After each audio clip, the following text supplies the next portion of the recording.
Michael, if you want to start. Michael, si vous souhaitez commencer. Hi, everyone. Thank you for taking. Bonjour à tous, merci d'avoir pris le temps et de m'envoyer d'être ici et de m'envoyer cette invitation.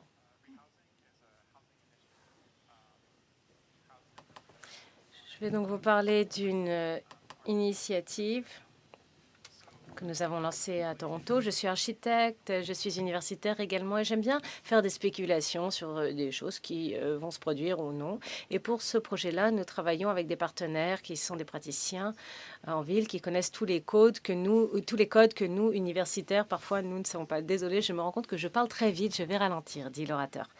Le projet vise à rajouter de la densité pour les familles sur de nombreuses zones en Amérique du Nord. Je vais vous donner un petit peu de contexte pour vous expliquer de quoi il s'agit. Donc, nous connaissons ce genre d'image. C'est Levittown. C'est l'une des premières banlieues qui a été construite en dehors de la ville de New York. Voici quel est le schéma d'urbanisation. Nous en avons parlé tout à l'heure en disant qu'il y a de plus en plus de schémas similaires partout dans les zones urbaines d'Amérique du Nord. Alors, je vais vous expliquer ce que cela signifie. Je vais vous parler de la ceinture jaune, qui est donc le résultat de l'aménagement du territoire et de l'urbanisme. Il s'agit donc de désigner certaines parties de la ville que vous voyez ici en jaune et qui sont dédiées aux familles. Et la loi vous autorise, en fonction de la ville, à avoir une seule unité ou un seul foyer par parcelle. L'autre outil, qui est peut-être un peu moins connu, c'est l'unité de quartier qui a été inventée en 1929 par Clarence Perry. Il s'agit d'un diagramme qui permet d'organiser l'aménagement du territoire sur le territoire. Nous avons des corridors, des corridors commerciaux. Tout est aménagé de façon à ce que les enfants puissent se rendre à l'école à pied. Cela est inspiré des villes d'Angleterre, des petites villes où vous pouvez marcher partout. Et ce diagramme a été adapté au contexte nord-américain à plus grande échelle. On a remplacé les magasins de détail par les grands centres commerciaux. Vous le voyez ici dans le coin. Le rectangle rouge représente l'organisation en Amérique du Nord est organisée la plupart du temps. Nous avons des systèmes issus de l'aménagement du territoire du temps de Jefferson au Canada. C'est le même modèle qui est employé. Ce type d'organisation dimensionnelle permet un déploiement rapide des unités de quartier et constitue ce que nous appelons aujourd'hui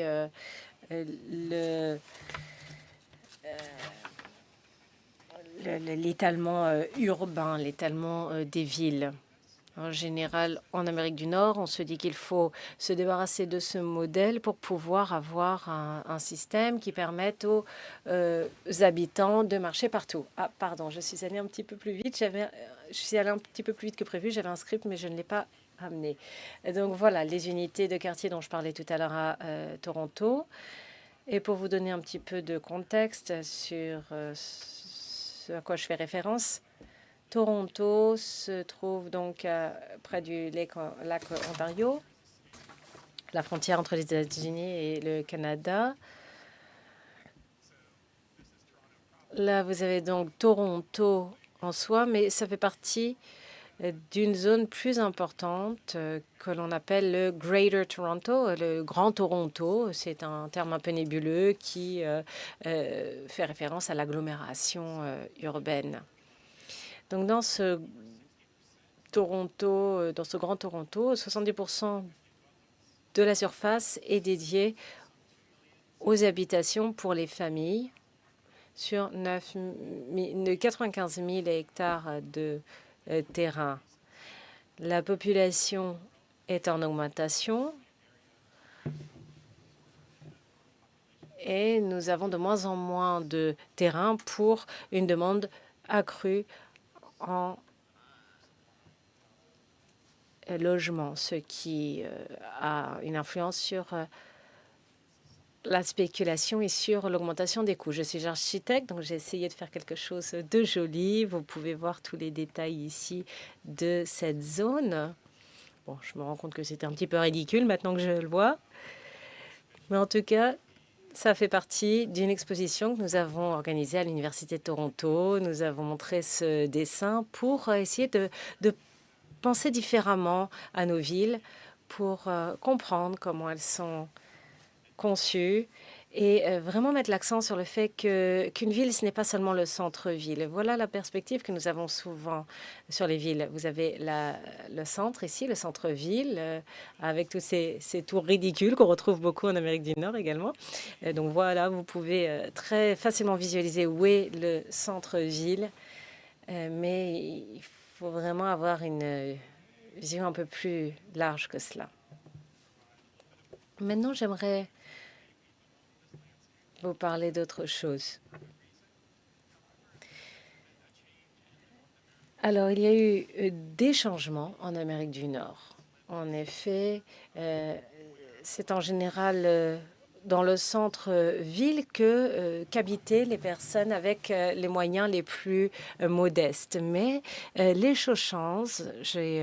La plupart des immigrés aujourd'hui ne vivent plus dans le centre-ville, mais vivent dans les banlieues. Or, cela induit un changement de paysage qui n'est plus adapté. Par exemple, cet article concerne Navinsipal. Il s'agit d'un père célibataire de 29 ans. Il est coiffeur et barbier. Il a acheté une maison à $1 million. Je ne sais pas pourquoi, étant donné que ses revenus sont modestes. La maison lui a donc coûté $1 million avec une hypothèque de 700 000 €, des mensualités de $4 300, soit 172% de son revenu mensuel. Et les économistes disent qu'en général, ce chiffre devrait être à 30%. Donc, pour couvrir le coût de son hypothèque, il a créé une unité qu'il loue chez lui, ce qui lui permet de réduire les coûts de ses mensualités. Et il utilise Airbnb. Il utilise certaines surfaces de son habitation pour un Airbnb. Alors, je ne veux pas faire une pub pour Airbnb, mais c'est ce qui se passe de plus en plus pour permettre de réduire les coûts. Et donc, voilà le nouveau type d'économie qui a lieu aujourd'hui. Les propriétaires se concentrent aujourd'hui sur le remboursement de leur mensualité et passent par la location pour ce faire. Il y a du potentiel dans ce système au Canada et au Royaume-Uni et aux États-Unis. Et il y a un potentiel également d'avoir des logements abordables avec ce schéma. Cela permet d'avoir une certaine sécurité du logement. Et je n'ai pas encore abordé le cœur de ma présentation et je n'ai déjà plus de temps. Alors, ces promoteurs citoyens comprennent bien comment convertir un lotissement, une maison, en un multiplex, et j'y reviendrai dans quelques instants. Nous avons une vidéo sur notre site internet que je vous inviterai à regarder à un autre moment qui vous permettra d'en savoir un petit peu plus sur ce que l'on entend par promoteur citoyen. Il y a différents chapitres avec notamment une partie du site qui est dédiée à un catalogue design, également une vérification de la faisabilité d'un projet. Les non-professionnels souvent ont des soucis de ce point de vue-là, et puis un catalogue catalogue de construction. On a des graphiques avec des dessins pour que tout cela soit facilement compréhensible. On a également différents chapitres de vulgarisation et on essaye de traduire également toutes ces problématiques en différentes options, une fois de plus, pour essayer d'améliorer la compréhension de toutes ces problématiques pour les non-professionnels. Alors maintenant, je vais vous parler de mes travaux de recherche. En réaction aux politiques, en 2018, les logements de type multiplex ont été lancés dans la ville de Toronto. Pour moi, c'est problématique. Je vais y réfléchir à l'aune de différentes choses. Alors tout d'abord, cette politique se concentrait sur les nouvelles constructions. En tant qu'architecte, bien entendu, ce sont des bâtiments qui souvent me plaisent beaucoup, mais il y a un problème de compréhension systémique. Or, ce manque de systémisation est l'une des raisons pour lesquelles ces projets ne sont pas toujours faisables. Deuxièmement, un grand nombre des politiques en matière de multiplex se concentraient sur les cœurs de ville. C'est là où les habitants les plus aisés habitent et donc se retrouvaient exclus de cette politique les banlieues, les lotissements dans les banlieues. Alors, moi, les banlieues, je ne les porte pas véritablement haut dans mon cœur d'architecte, mais en fait, on a vraiment besoin de s'en saisir pour changer les choses. Dans le cadre de nos travaux de recherche, nous avons étudié différentes zones périurbaines pour identifier différents types de logements. Voilà 13 logements types dans la banlieue de Toronto par année de construction. Alors, Toronto est une ville assez jeune, donc on a 3 grandes générations de lotissements, 1967-92, 41-67 et 1880-1941. Donc, on va retrouver différentes typologies d'habitation. Un garage ici pourrait, par exemple, être transformé en une annexe. Pour ce qui est des maisons post-guerre, il y a des possibilités d'extension parce que ce sont des emprises qui sont assez grandes pour le permettre, emprises foncières. Dans le cadre de nos travaux également, on a étudié les coûts d'intervention depuis des rénovations peu coûteuses à des rénovations très coûteuses. On a travaillé auprès de professionnels pour bien chiffrer le tout. Le catalogue qu'on a créé nous a permis de proposer différentes catégories de rénovation possibles.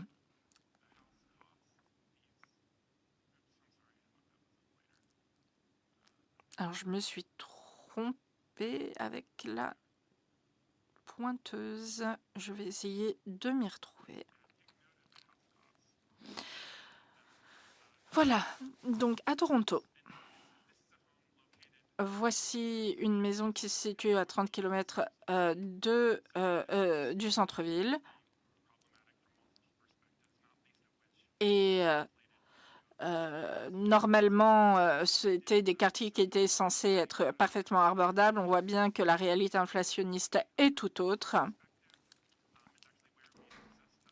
Et c'est là qu'on a pu avoir accès au plan de ces maisons existantes. Et pour chaque maison, on fait une proposition avec un faible niveau d'intervention. Et une fois de plus, tout le design est fait en coopération avec des professionnels, avec l'utilisation de techniques standardisées, donc des choses assez simples et standardisées. Ensuite, à gauche, on a une famille qui vit dans une maison et là, on a un scénario un petit peu plus élevé avec 4 lots, pardon.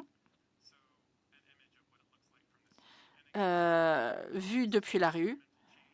Ce sont des changements qui se font par incrémentation. On n'imagine pas de transformation radicale du jour au lendemain. C'est très important de produire ce type de visuel pour que les résidents puissent comprendre le potentiel. Voici un bungalow à la vente pour 1 300 000 $. C'est une maison dans laquelle on a une famille qui y vit. Donc voilà, là c'est un lot et différentes possibilités depuis un niveau faible d'intervention à un niveau élevé, un coût élevé de rénovation, avec donc au maximum 5 lots. Alors, vous vous demanderez peut-être pourquoi on ne propose pas plus de densité. Eh bien, c'est parce que pour nous, cela pourrait être réalisé par directement le propriétaire de façon extrêmement simple. Quelque chose qui pourrait être tout à fait possible pour un propriétaire particulier. On a en revanche d'autres projets que l'on présente sur notre site Internet avec des choses un petit peu plus complexes, mais ce n'est pas l'objet de mon intervention aujourd'hui. 190 plans sont référencés sur notre catalogue de façon gratuite, avec des méthodes de construction qui sont assez standardisées et conventionnelles. Voilà les différentes typologies sur notre site.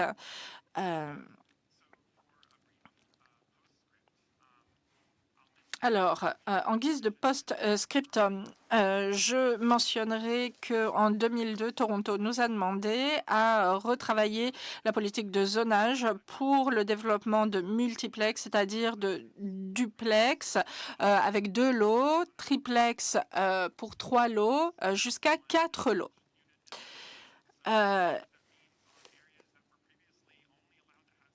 Donc, là où les lotissements particuliers étaient, enfin, les lotissements uniques étaient uniquement autorisés précédemment, eh ben, on a cette politique qui a permis la rénovation urbaine. On est vraiment très heureux d'avoir été choisi pour le développement de cette politique, pour essayer de trouver des solutions pour que les propriétaires deviennent des promoteurs.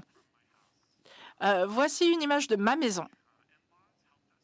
Mes beaux-parents nous ont aidés à faire l'acquisition d'une maison. Je suis universitaire. J'aurais aimé penser que cela me permettrait d'avoir les moyens d'acheter une maison, mais ça n'est pas le cas. Donc, mes beaux-parents nous ont aidés à faire l'acquisition de cette maison. Voilà, merci beaucoup.